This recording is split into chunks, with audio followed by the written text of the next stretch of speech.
Hi guys, let's start with the video. If you find this post-processing workflow useful, let me know. So this was shot in Badami, it's in Karnataka. It was shot like 6 years ago. Before post-processing any image, I recommend you guys to first take a look at it and probably read the image. So after we read the image, it's easy to work on it. So this image has a predominance of warmth and greens. So while picking colors, I might pick green since we have red and the image is filled with warmth. So let's see how we go about it. Initially, we can do the basic things first, like checking on the chromatic aberration, using profile correction and defringing the image. If you have any if you are confused or dazzled by the term, you can probably Google it. It's very simple. The term might sound bizarre, but it's a really simple thing. So after all that, I usually make sure the images are proper in terms of the way how it looks symmetrically, how it looks horizontally and vertically. So this image is not perfect. Since it's a raw image, we can tweak it. I'm just rotating it and scaling it up a bit so that it sits on the horizon. The next thing to do is all the basic light corrections. So I'm sure most of you guys are aware of doing the basic light correction.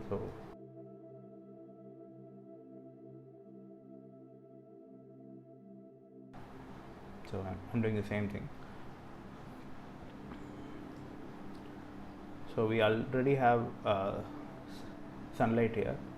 I would like to probably exaggerate that field by mimicking the sunlight. I'm using a radial filter here.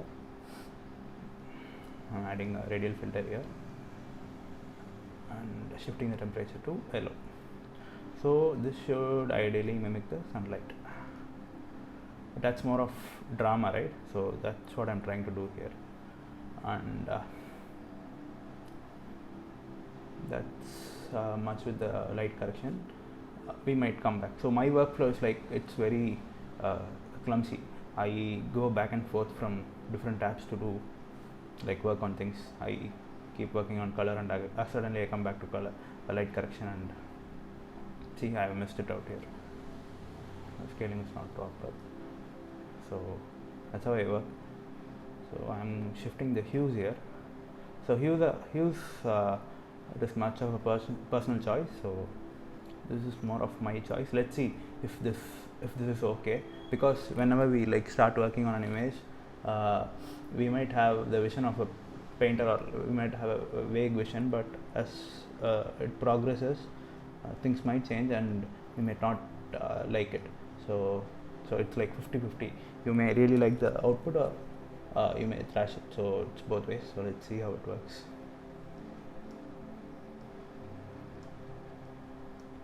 I'm just setting my favorite hues here, and since red is the center of attraction in this image, I'm boosting it a little bit, and I want these lights to stand out. So increasing the luminance of those relevant colors, and the inclusion of green in the image has been lost due to the light correction. So to fix it, to counterbalance it, I'm increasing the saturation of green and reducing its luminance. So green is not green always, it's sometimes a mix of aqua. So it's important we change the saturation and luminance of aquas as well.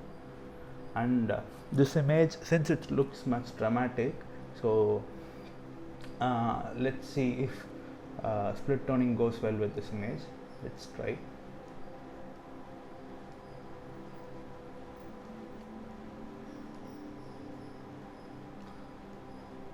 So every time you use split toning, use it judiciously, don't overuse it. So it might look like an Instagram filter all of a sudden, so don't do it. Use it like how you use salt in cooking. So I'm just setting the split tone colors for highlights and shadows. As you know, the split tone color you set for highlights sits on all the highlighted part of the image, and all those midtones which are like which are filled with highlights, and the shadow color sits on the shadows. The shadows here is the interior of the temple. You can even see the shadow, the green color here on the girl's head, the hair. Since it's a part of the shadow, we can see it there as well. So apart from it, okay, now every time I work on images that include architecture, I do this. This is more of a personal thing, so you can also try it and see if it works. What I do is, it's not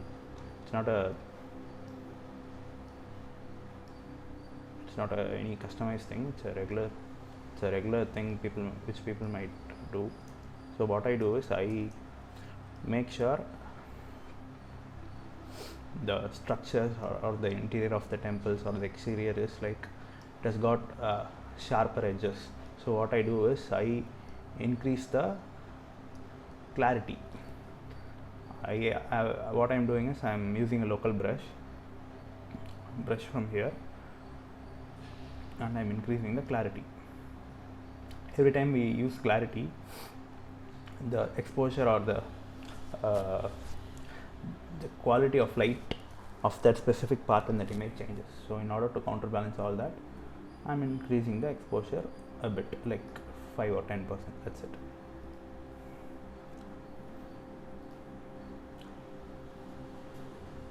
So I'm still not okay with the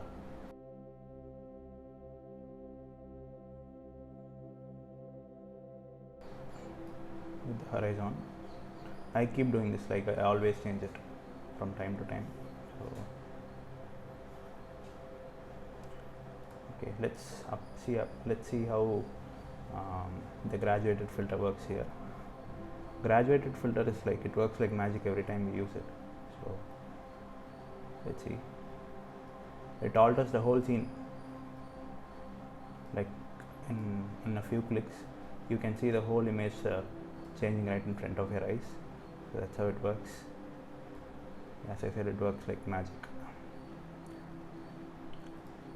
But the problem is, when you are using graduated filters, it is very difficult to determine the territory which it affects. So after you use it, you might have to counterbalance it with other filters or local brushes. So since I used the graduated filter and reduced the exposure, subject of the image, the girl, she's got that prominence. She's lost that prominence actually. So we need to fix it. So we need to make sure the sun still shines bright on her. So since we are shooting all of this in a very clumsy or uncontrollable situation, I feel it is like it's our right. It's like a birthful right to control it in PP. If we get a chance to shoot things in a controlled setup, we can control most of the things. But when we are shooting sunlight without the support of any artificial light or without any setup or anything, so our only option to like make it presentable is using the PP. So that's the major use of PP. It's not to completely transform the image or change it. It's just to make it presentable. So I'm taking a brush here. I feel like the girl needs more prominence in the image. So what I'm doing is, I'm just recovering shadows a bit so that it doesn't look odd. I think this is pretty much okay. So let's see what we can do in Photoshop. If required, we can come back to ACR. So usually what I do for color images is, I go to this uh, which I call selective color, and increase the contrast of the color. Specific color that I'm working on, the richness of the color increases, it becomes more rich. So what I'm actually doing is I'm increasing the blacks in the specific color. For example, if I'm doing it for red, I'm increasing the slider of black and red, I'm adding more of black to red. So what happens is the color red becomes like it looks with more of contrast. The same logic applies to all the colors. If I do it in reverse, you can see if I reduce the black, it becomes like a Pantone color, right? So you can use it in any way you want. So if you wish to make it look rich, you need to add contrast to it. Instead of adding contrast to the whole image, you can pick colors and add contrast to it. So I add a minimal contrast of all those colors which require prominence. So we have whites as well. The whites, if we change the blacks, black slider in the white color, all of this is going to change. You can see it. Maybe it's not visible, I guess, but there's a change happening. So this is pretty much what I do. We can further work on split tones. So we can use this feature called color balance. Since as we decided, we'll have the interiors of the temple in a green cyan-ish mode, we can probably use this. So in case you don't like the change that you have made, you can probably reduce the opacity. Instead of deleting it, you can reduce the opacity so that the essence of that change remains, but in a minimal way. So if you are using split toning like salt, I think you should be using this like salt as well, much more judiciously. So this impacts the image. Even if you make a +1 or -1, there's a lot of impact. So make sure you use it carefully.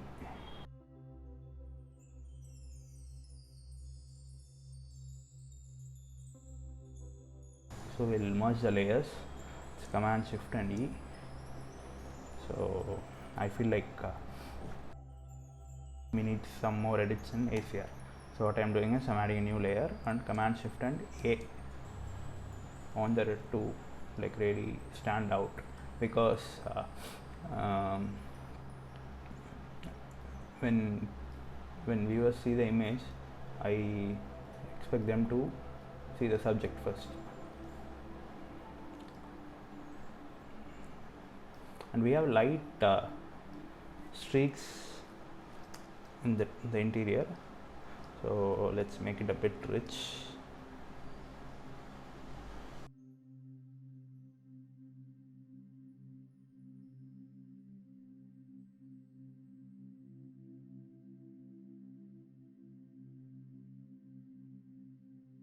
And we haven't used the dehaze feature at all in the image. There's a lot of haze here. Let's see what it does. Okay, it's too much. Let's stop it at 5. I'm reducing the vibrance since the interior looks a lot colorful. It might look artificial, so I'm reducing the vibrance. I'm merging the layers again. So after I finish processing the image, I take a look in multiple 50%, 30%. Tells you find mistakes that we do in PP. So I'll use the 3:4 crop.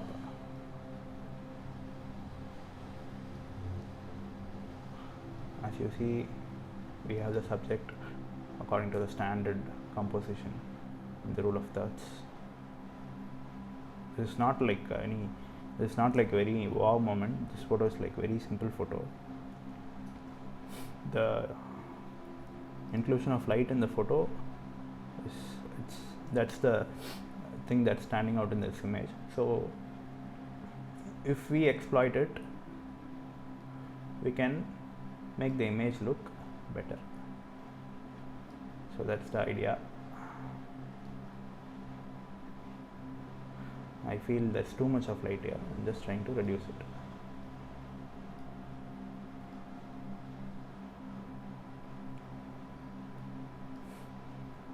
And all these things are like the final things that you do to make the image look better, and sometimes you do these things out of insecurity, so it's more like that.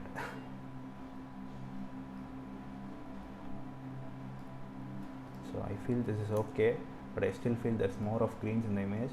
So what we'll do is we'll go to greens, use the hue saturation feature and reduce it. And similarly we'll go to red and increase the lightness so that the red comes out. So I think this is the final image. I'm doing this for the second time, so what I have posted in IG, that image looks different. I'll share that image in this video. Take a look and let me know. I've done some manipulations in those images, like I removed this pillar altogether, so I'll post that image. So take a look and let me know. So hope you found it useful.